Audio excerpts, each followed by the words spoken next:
ذوق کہانی کے معزز سامعین کو السلام علیکم۔ بڑھتے ہیں آج کی کہانی کی طرف۔ رات کسی پہر میری آنکھ کھلی تو عجیب سا احساس ہوا۔ اچانک سانس رکی تھی یا دل کی دھڑکن جیسے کسی نے بہت بھاری پتھر میرے سینے پر لا کر رکھا ہو۔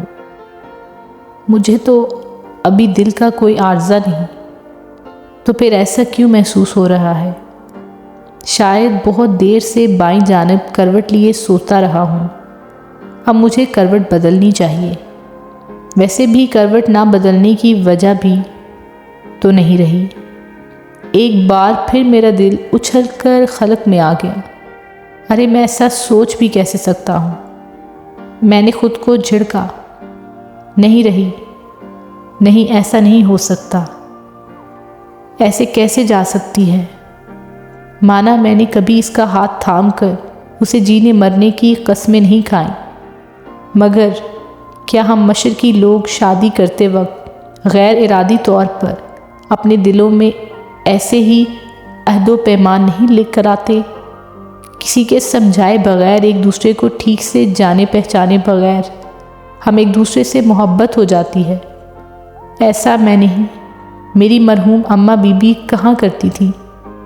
جب شادی سے ایک رات پہلے میں نے ان کو گود میں منہ چھپا کر ڈرتے ڈرتے کہا تھا کہ اماں بھی، بھلا میں کسی اجنبی عورت سے محبت کیسے کر سکتا ہوں، جس کو بس ایک نظر دیکھا ہو، جس کی آواز تک کی پہچان نہ ہوئی ہو، جس کی آہٹ کبھی محسوس نہ کی ہو، جو خوشبو کون سی لگاتی ہے وہ تک معلوم نہ ہو، تو بھلا کیسے کسی کو دل دیا جاتا ہے؟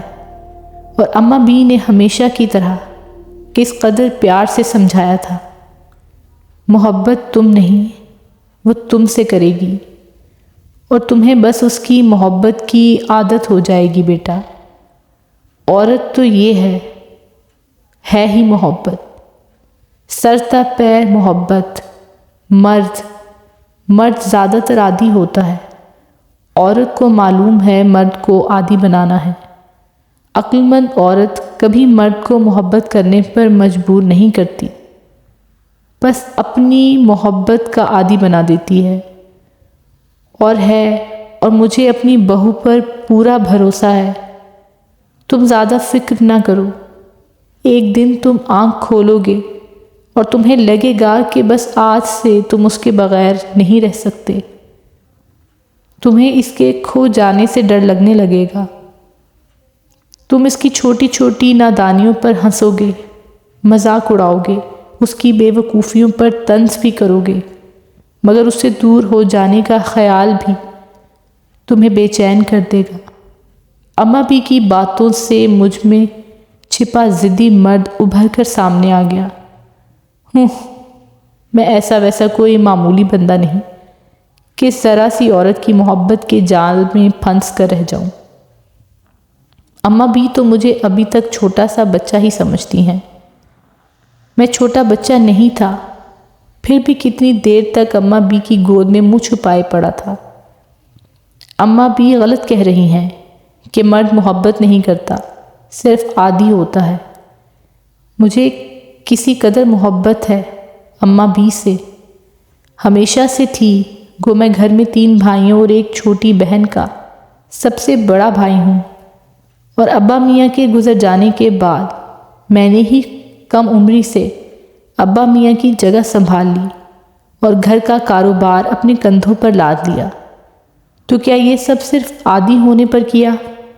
نہیں، میں محبت کرتا ہوں بھائیوں سے، ننھی سی بہن سے، اور سب سے بڑھ کر اپنی اماں بی سے۔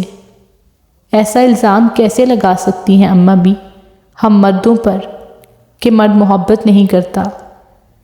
میں چاہتا تو اماں بی کو باتوں میں گھیر سکتا تھا، مگر میں اماں بی سے الجھنا نہیں چاہتا تھا۔ وہ کتنے دنوں بعد میری شادی کے سلسلے میں ہونے والے ہنگاموں میں دن رات مصروف ہو کر بھی بے حد مسرور تھی۔ شاید ابا میاں کے بعد وہ پہلی بار اس قدر حشاش بشاش تھی۔ تو اب میں ان کا مزاج برہم کیوں کرتا؟ میں کوئی گندا بچہ تھوڑی ہوں۔ میں بچوں کی طرح کئی دوسری باتوں میں مگن اماں بی کی محبت و شفقت کا مزہ لیتا رہا، مگر دل ہی دل میں کہیں میرا خود سر مرد مکمل طور پر جاگ چکا تھا۔ خیالوں کا سلسلہ ٹوٹا، گھر کی غیر معمولی خاموشی کو محسوس کیا، مگر پھر مطمئن ہو گیا۔ دونوں بچے تو شام سے ہی اپنی پھوپھو کے ساتھ چلے گئے تھے۔ چلو اچھا ہوا، ورنہ میں بھلا ان کو کیسے سنبھالتا؟ یہ کام تو وہی کر سکتی ہے۔ مجھے تو ویسے بھی بچوں کو صاف ستھرا، مطمئن اور سکون سے بٹھا دیکھنے کی عادت ہے۔ میں نہیں چاہتا تھا کہ اس کے بغیر بچوں کے ساتھ وقت گزاروں، کسی نامناسب بات پر ان کو جھڑکوں۔ وہ ہوتی ہے تو میرے سامنے پتہ نہیں کیسے دونوں بہت ہی شرارتی بچے مکمل طور پر ادب کے دائرے میں رہتے ہیں۔ مجھے ابھی تک معلوم نہیں کہ باپ کی ہزارہ شفقت و محبت کے باوجود کس طرح ماں بچوں کے دلوں میں باپ کے لیے بے انتہا ادب ڈال دیتی ہے، جیسے کوئی مالی بیج کو پانی دیتے دیتے تناور درخت بنا لیتا ہے۔ تو اچھا ہی ہے، سو بچے اپنی پھوپھو کے ساتھ چلے گئے۔ یہ ہدایات بھی اسی نے دی ہوں گی، وہ نہ ہو کر بھی موجود ہے۔ میں نے سوچتے سوچتے کروٹ بدلی اور بستر کی دوسری جانب سپاٹ خالی جگہ میں مجھے مکمل طور پر بیدار کر دیا۔ پتہ نہیں کیوں شادی کے گزرے 8 سالوں میں تقریباً ہر رات میں نے اس کی جانب کروٹ لے کر سونے میں قباحت محسوس کی۔ مجھے کس بات کا خوف رہا تھا؟ شاید اس بات کا کہ کہیں وہ جاگتی نہ ہو، جیسا کہ وہ اکثر جاگتی رہتی تھی۔ اور پھر میری اس کے چہرے پر نظر پڑی، ہم دونوں کی آنکھیں ملیں۔ کمرے کے اندھیرے میں اس کے چہرے کو دیکھنے سے اجتناب کرتا تھا، اور آج رات جب کہ وہ میرے برابر میں نہیں تھی تو پورے بستر پر پھیل کر سونے کی بجائے اس کے حصے کی صاف ستھری چادر کی سلوٹ خراب ہونے کے ڈر سے کب سے بیٹھا سوچ رہا ہوں کہ میں ایسا کیوں کرتا رہا تھا۔ پتہ نہیں یہ آج کسی قسم کی باتوں میں الجھتا جا رہا ہوں۔ میں نے ایک بار پھر خود کو جھڑکا اور باورچی خانے میں جا کر پانی پینے کے لیے اٹھ کھڑا ہوا۔ باورچی خانے میں ہر طرف شام سے گھر میں ہر طرح کے آنے جانے والوں کے کھانے پینے کے آثار نمایاں تھے۔ اچانک میں مسکرا گیا۔ 1 یا 1.5 ہفتہ پہلے میرا 7 سالہ بیٹا اسکول جانے کے لیے تیار اپنی وین کا انتظار کرنے کے دوران اپنی ماں سے بیسن کا اردو میں ترجمہ پوچھ رہا تھا۔ اتفاق سے اس وقت میں بھی باورچی خانے کے ایک کونے پر رکھی 3 کرسیوں میں سے ایک پر بیٹھا سامنے رکھی میز پر اخبار پھیلائے ناشتے کا انتظار کر رہا تھا۔ بیٹے کی بات پر میں متوجہ ہوا ہی تھا کہ اس نے اپنی دھیمی آواز میں بیٹے کو ترجمہ بتایا۔ واش بیسن یا سنک کو اردو میں سلفچی کہتے ہیں۔ جب یہ لفظ سلفچی مجھ جیسے اردو کی اچھی خاصی تعلیم حاصل کیے آدمی کی سمجھ میں نہ آ سکا تو بیٹا بہت چھوٹا تھا اور آج کل کے بچوں کی طرح اردو بول چال سے دور بھی۔ کیا سلفچی چی؟ بیٹے نے حیران ہو کر ماں کے ساتھ تیزی سے چلتے ہوئے پوچھا۔ وہ توے سے پراٹھا اتار کر پلیٹ میں رکھے میری ہی طرف آ رہی تھی۔ اس کے دوسرے ہاتھ میں تلے ہوئے انڈے کی پلیٹ تھی۔ بیٹے کی بات پر نہ جانے کیوں وہ تیزی سے چلتے ہوئے ٹھٹک کر رہی۔ ہم دونوں کی نظریں ملیں اور بے اختیار ہم دونوں ایک ساتھ ہنس پڑے۔ اور اس ایک بات پر میں پورا دن خود سے کس قدر ناراض رہا تھا۔ بھلا مجھے ایسی ذرا سی بات پر اس کے ہنسنے کا ساتھ دینے کی ضرورت ہی کیا تھی؟ ویسے بھی بیٹے کی طرح تو مجھے بھی سلفچی کچھ خاص سمجھ میں نہ آ سکا تھا، تو پھر میں یوں ہی اپنے اخبار کی طرف متوجہ رہا۔ ایک بار پھر سر جھٹک کر میں نے پلٹ کر سلفچی کو دیکھا۔ اس میں گندے برتن کا ڈھیر تھا۔ آج شام سے میری چھوٹی بہن نے ہی گھر سنبھالا ہوا تھا۔ بچے اسکول سے واپس آئے تو ان کو پرسکون رکھنا، گھر میں آنے والوں کو چائے پانی دینا دلانا۔ یوں تو میرے بھائیوں کی بیویاں بھی موجود تھیں، مگر خود بہت جیسے پورے گھر کی باغ دوڑ میری چھوٹی بہن نے سنبھال لی تھی۔ میں جانتا تھا کہ ایک میں ہی کیا سب ہی پریشان تھے، پھر بھی میں یہی امید کر رہا تھا کہ چھوٹی بہن باورچی خانہ اس قدر پھیلا ہوا چھوڑ کر نہیں جانے کی۔ دل تو چاہا رات کی اس پہر چھوٹی بہن اور اس بھائیوں کی بیویوں کو فون لگا کر کھری کھری سنا ڈالوں۔ کیوں بھائی، کبھی دیکھا میرے گھر کا باورچی خانہ اس قدر پھیلا ہوا، بے ہنگم اور گندا؟ اور یہ پانی کی ٹھنڈی بوتلیں نکالی تھی جو بھر کر واپس بھی نہ رکھی گئی۔ یہ بھی نہیں سوچا کہ پیچھے بھی لوگ آ سکتے ہیں، تو کیا اب آنے والوں کو اس گرمی میں ٹھنڈا پانی بھی نہ ملے؟ یعنی میرے گھر میں کوئی آئے اور اس طرح پیاسا رہے۔ گندے برتن دھونے تو دور کی بات سمیٹ کر بھی نہیں رکھے گئے۔ جس نے جو چاہا پھر سے نکال کر کھایا پیا اور بقایا میز پر ہی چھوڑ کر چلتا بنا۔ اب کیا کیا جا سکتا ہے؟ تم سب کی عادت ہی بگڑی ہوئی ہے۔ میرے گھر میں آ کر تم سب کو یاد ہی نہیں رہتا کہ انسان کے اٹھنے بیٹھنے کھانے پینے کے کچھ آداب ہوتے ہیں۔ یہ بار بار میرا گھر کیا لگا رکھا ہے؟ کسی نے چپکے سے میرے کان میں کہا، یہ جو تم اس قدر اتراتے ہوئے سب کو میرا گھر کہہ کر شرمسار کرنے کی سوچ رہے ہو، کبھی سوچا کہ اگر وہ اس گھر میں ہر دم چلتی پھرتی محنت مشقت کرتی کونے کونے کی دیکھ بھال نہ کرتی ہوتی تو کیا فقط ان 4 دیواریوں کو تم میرا گھر کہہ سکتے تھے؟ سچ بات ہے، دنیا کا دستور یہی ہے، محنت کسی کی اور شاباش کوئی اور سمیٹتا ہے۔ چھوٹی بہن یقیناً بھول گئی تھی، شاید اسے یاد ہی نہیں رہا ہو کہ آج کی رات میں نے خود کو اس کی کمی کو محسوس کرتے سوچ کر جلدی سے اپنی توجہ باورچی خانے کی حالت ذات پر مرکوز کی۔ ٹھنڈے پانی کے لیے فریج کھولا تو پانی کی ایک بھی بوتل نہ ملی، بلکہ شادی کے بعد سے آج پہلی بار مجھے گھر کا فریج کھول کر بھی اجنبیت کا احساس ہوا تھا۔ ایسا کبھی نہیں ہوا تھا کہ میں نے فریج کھولا ہو اور گھر پر بنے انواع اقسام کی کھانے پینے کی اشیاء سے بھرا ہوا نہ ہو۔ بچے تو ہمارے 2 ہی تھے، میں بھی دن بھر آفس میں رہتا، مگر ہمارے گھر مہمان بہت آتے تھے اور مہمان کا اکرام کرنا وہ خوب جانتی تھی، اور اچانک آنے والی رحمت کو یہ بھی اپنی مہمانداری سے مایوس ہونے نہیں دیتی تھی۔ دعوتیں بھی ہوتی تھیں مگر برکت خود ہی اود آتی، کسی نے کبھی گھر کے خرچے کو بڑھانے کا نہیں کیا۔ مجھے اکثر حیرت ہوتی کہ کسی طرح وہ میری محدود آمدنی میں بچوں کے ساتھ ساتھ گھر کے اخراجات بھی سنبھال رہی تھی، مگر میں اپنی حیرت اپنے ہی تک محدود رکھتا۔ اس سے بلا وجہ بات چھیڑنا اور بات سے بات نکال کر باتیں کرنا مجھے کبھی نہیں بھایا۔ اس نے بھی مجھے کبھی تنگ نہیں کیا۔ اس کی مصروفیات ہی اس قدر ہوتی تھیں، گھر کی صفائی، کھانا پکانا، کپڑے دھونا، استری کرنا، بچوں کو پڑھانا، مہمانوں کے آنے پر ان کی خاطرداری۔ وہ ہر وقت ایک مشین سی بنی پورے گھر میں دوڑتی پھرتی تھی۔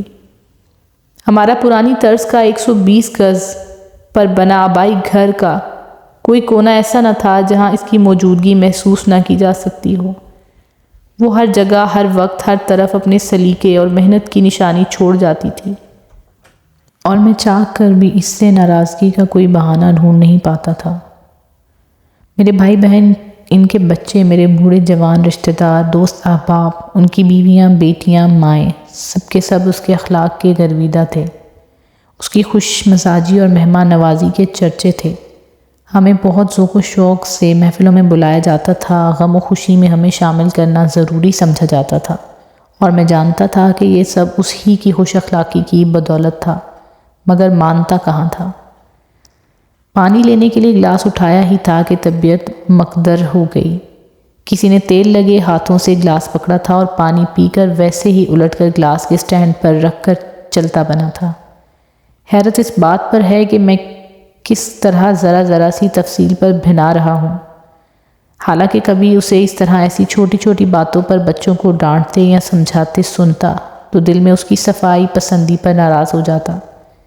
میں نے دوسرا نسبتاً صاف گلاس نکال کر سرفچی کے نلکے سے پانی لے کر پیا اور ایک عجیب سی اداسی محسوس کرتا پورے گھر میں اکیلا دیوانوں کی طرح گھوم پھر کر اپنے کمرے میں واپس آ گیا۔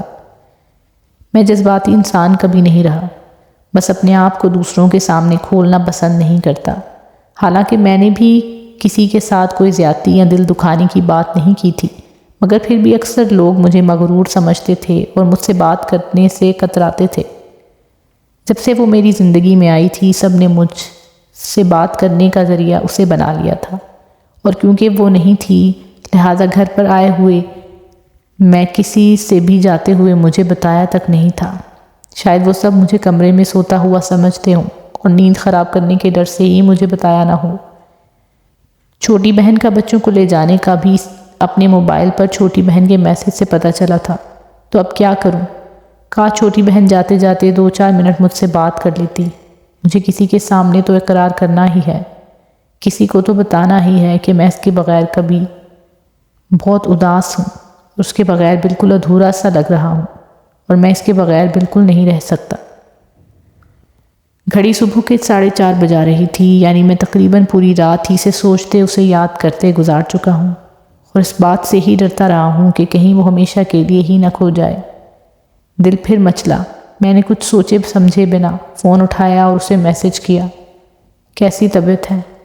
حالانکہ اتنا تو مجھے معلوم ہی تھا کہ ایمرجنسی میں فون لے کر جانے کی اجازت نہیں، لہٰذا اندر فون بند ہی رکھنا پڑتا ہے۔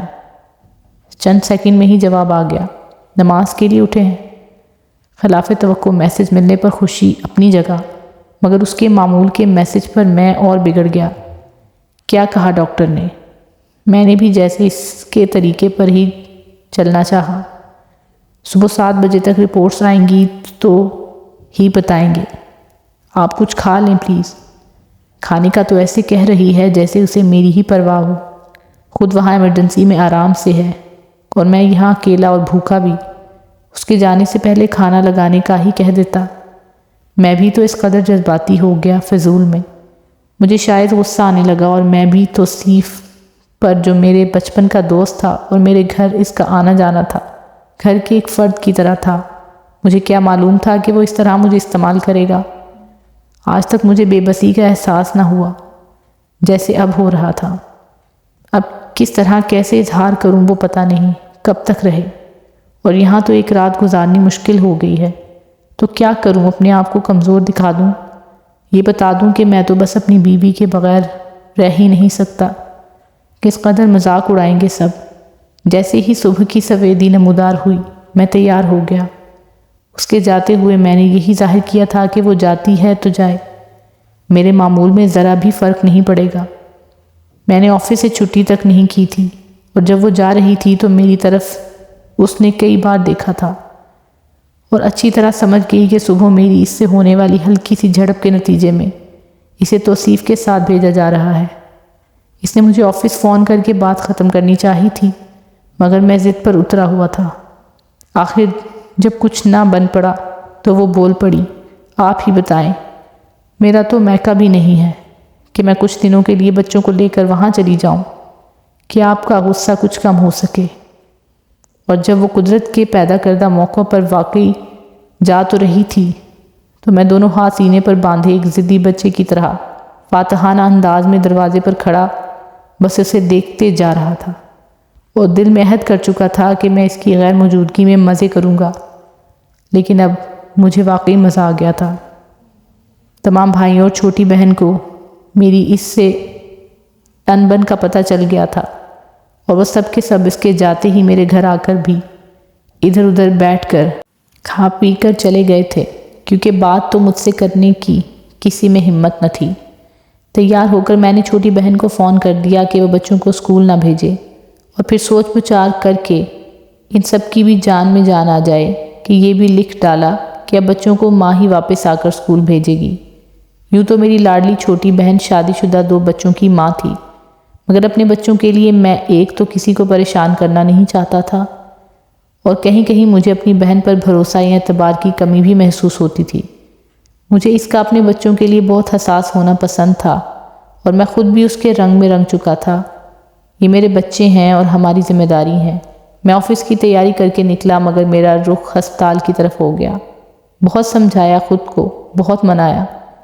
ایسی کمزوری ساری عمر کا روگ بن جایا کرتی ہے۔ اب ہمت کر کے ایک فیصلہ کیا ہی ہے، ضد ہے تو نبھاؤں، مگر نہ بھئی، دل تو سینے میں اس قدر ادھم مچا دیا کہ مردانگی، ضد، خود سری سب دھری کی دھری رہ گئی۔ ہسپتال کے ایمرجنسی وارڈ کے باہر توصیف ٹہلتا نظر آ گیا، اور میرا غصہ سے پارا ایک بار پھر اوپر پہنچ گیا۔ ہاں بھئی، کیا پروگریس ہے؟ کب تک رہو گے یہاں؟ میں نے تنگ آ کر توصیف جو مجھے دیکھ کر ایک بار میرے گلے لگا تھا جھٹکا کھا کر پیچھے ہٹ گیا۔ ابے تو ایسے کہہ رہا ہے جیسے کبھی سے بھابھی کو میں نے روک رکھا ہو۔ توصیف ہمیشہ سے میرے دل کی بات کو فوراً سمجھ جایا کرتا تھا اور اس کی عادت تھی بغیر لیپا پوتی کے میرے منہ پر جواب مار دیتا تھا، لہٰذا میں پہلے گڑبڑایا پھر شیر ہونے میں عافیت سمجھی۔ ہمیشہ سے احسان فراموش ہے تو، ماننا تو تجھے ہے نہیں۔ مجھ سے جواب نہ بن پڑا تو تل ملا گیا اور توصیف کو چھوڑ کر ایمرجنسی میں جانے کے لیے بڑھا۔ اہے ٹھہر جا، میرے تیر کمان کمرے میں شفٹ کر دیا ہے، تجھے بتا نہیں سکے تھے اس لیے میں یہاں کھڑا تھا۔ ایسی شاندار جوڑی ہے تیری، سبحان اللہ، کہ مجھے بھابھی نے صبح 5 بجے سے ہی کہہ دیا تھا کہ تو آتا ہوگا، اب چل جنرل وارڈ میں۔ میں نے پلٹ کر توصیف کو گھورا تو وہ کھلکھلا کر ہنس پڑا۔ ابے چلنا، مجھ سے بھی چھپائے گا کیا؟ بیٹا، امی نے تو رات میں ہی کہہ دیا تھا کہ ناحق بھابھی کو تکلیف دی۔ امی کے ساتھ رات میں رکنے کے لیے میری 2 بہنیں بھی تو ہیں، پر تو اس وقت اس قدر بضد تھا کہ ہم بھابھی کو لے آئے۔ اب بتا ہمارا کیا قصور؟ بات یہ ہے کہ بچے پریشان ہیں، آج ان کی اسکول کی چھٹی بھی ہو گئی، اس لیے بس مجبوری ہے یار، سمجھا کرو۔ میں نے بات بنائی مگر وہ بھی میرے بچپن کا دوست تھا۔ آپ بالکل درست فرما رہے ہیں جناب و مکرمی، مگر کبھی کبھی سچ بولنے میں حرج نہیں۔ چلو ہم سے نہ صحیح، اپنے آپ سے تو سچ بولو، اور لگے ہاتھوں کبھی کبھار اپنی بیوی سے اظہار بھی کر دیا کرو۔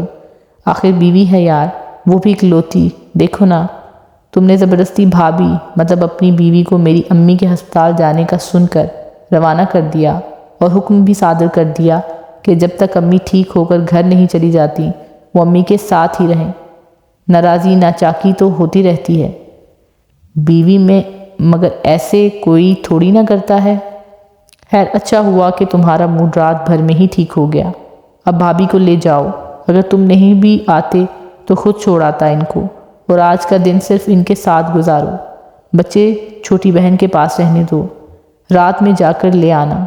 سمجھے، اتنی اچھی سمجھدار بھابھی ہیں ہماری، قدر کرو میرے بھائی۔ اور امی الحمدللہ بالکل ٹھیک ہیں، ہو سکتا ہے کہ کل تک ان کو ڈسچارج بھی کر دیں۔ تمہارا اور بھابھی کا شکریہ کہ انہوں نے اس مشکل وقت میں ساتھ دیا۔ بار بار میرے ذہن میں اماں بھی مرحوم کی ایک ہی بات بازگشت کر رہی تھی، مرد محبت نہیں کرتا، عادی ہوتا ہے۔ میں نے سر جھٹک کر اماں بھی مرحوم کی بات کا جواب دیا، نہیں اماں بھی، مجھے اس کی عادت نہیں، اس سے محبت ہو گئی ہے۔ وہ توصیف میرے بچپن کا دوست تھا، مگر آج سے پہلے وہ مجھے اتنا پیارا کبھی نہیں لگا تھا۔ دوستو، امید ہے کہ آپ کو آج کی یہ کہانی پسند آئی ہوگی۔